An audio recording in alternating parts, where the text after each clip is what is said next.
علمی، اصلاحی، دعوتی اور تحقیقی بیانات کے لیے مولانا ڈاکٹر سعید عاطف کے چینل کو سبسکرائب کریں۔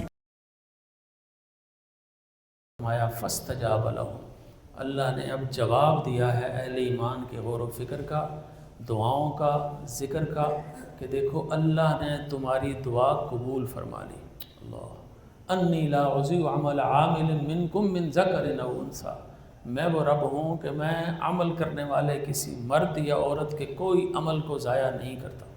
یہ آیت 1500 سال پہلے کی ہے، جب عورت کو پسترین سمجھا جاتا تھا۔ اس خاتون کو عزت کی کہ نماز میں، روزے میں، زکوٰۃ میں، حج میں، دیگر نیکیوں میں عورت اور مرد کے اجر میں کوئی فرق نہیں، بلکہ کتنے ہی اجر ایسے ہیں جس میں خاتون آگے بڑھ جاتی ہے، مرد پیچھے رہ جاتا ہے۔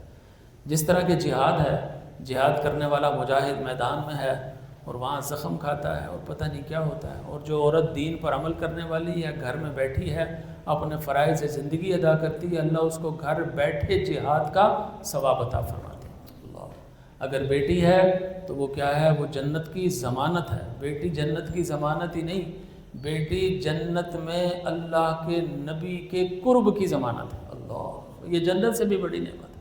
فرمایا 2 بیٹیاں، یہ ایک بیٹی کی جو پرورش کرے اور اس کو کسی پر ترجیح نہ دے، بیٹوں پر یا اوروں پر کوئی امتیازی سلوک نہ کرے، تو نبی مہربان نے ایسے اپنی 2 انگلیاں کھڑی کر کے فرمایا کہ میں اور وہ جنت میں ایسے ہوں گے جیسے یہ 2 انگلیاں ہیں۔ اللہ اکبر، ان کا اجر بھی ضائع نہیں ہوگا، بلکہ بچیوں کی وجہ سے ہمارا اجر بھی بچ جائے گا۔ اور ماں ہے تو الجنت تحت اقدام الامہات، کہ اس کے پاؤں کے نیچے جنت ہے۔ اگر بیوی ہے تو اس کے لیے بھی خوشخبری ہے کہ وہ اللہ اور رسول کی اطاعت کرتے ہوئے خاوند کی ایسی باتیں جو خلاف شریعت نہیں ہیں اس میں وہ اطاعت کرتی ہے، تو اللہ کے نبی نے فرمایا وہ جنت کے جس دروازے سے چاہے جنت میں چلی جائے۔ اللہ، یہ مردوں کے لیے نہیں، یہ ہے انی لا اضیع عمل عامل منکم من ذکر او انثی، تو یہاں اللہ تعالیٰ ان کی نیکیاں قبول فرما رہا ہے۔ اس لیے معاشرے کے اندر ہم ظالم لوگ ہیں، جہاں خواتین سے غلطیاں ہوتی ہیں، ہم نے بھی جہیز کی ایک لمبی لسٹ رکھی ہوتی ہے، اور کبھی ڈائریکٹ اور کبھی انڈائریکٹ۔ پھر جب بچی گھر میں آ جاتی ہے تو پھر اس کا مقابلہ ہوتا ہے، کبھی کس سے کبھی کس سے، اور اب تو وہ جبر کا ماحول رہا نہیں۔ اس لیے اللہ کے بندو، اپنی بچیوں کو بھی عزت دو، اپنی بیویوں کو بھی عزت دو۔ نبی کریم صلی اللہ علیہ وسلم نے اپنی بیویوں کی تعریف فرمائی، احساس فرمایا۔ ایک دفعہ حضور صلی اللہ علیہ وسلم کی حالت کو دیکھ کر کچھ صحابی سمجھ گئے کہ فاقے کی، اختیاری فاقے کی کیفیت ہے، وہ کھجوریں لے کر آئے، تو نبی صلی اللہ علیہ وسلم نے 2 گھروں میں اور سیدہ فاطمہ کے گھر کھجوریں پہلے بھیجی اور پھر خود آخر میں کھائیں۔ اللہ، یعنی ان کے گھر والوں کو احساس ہے کہ ان کی حالت کیا ہے۔ تو ایک ایک چیز کے اندر یہ احساس کرنا۔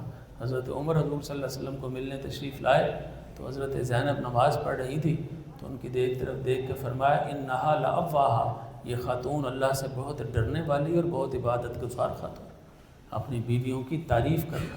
آج کل سحری اور افطاری ہے، اس کے اندر ہماری خواتین ہمت کرتی ہیں، تو اس لیے جو دین ہے یہ کسی کے عمل کو ضائع نہیں کرتا۔ یورپ اور امریکہ میں سب سے زیادہ خواتین اسلام قبول کرتی ہیں۔ کیوں؟ ان کو معلوم ہے جب قرآن پڑھتی ہیں کہ قرآن خواتین کے حقوق سب سے زیادہ دینے والا ہے۔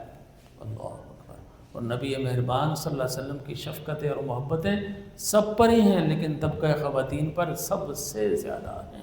اللہ ہمیں یہ احساس عطا فرمائے اور اپنی جناب سے نبی کریم صلی اللہ علیہ وسلم کی اطاعت کو ہمارا مزاج بنا دے۔ And please don't forget to like and share.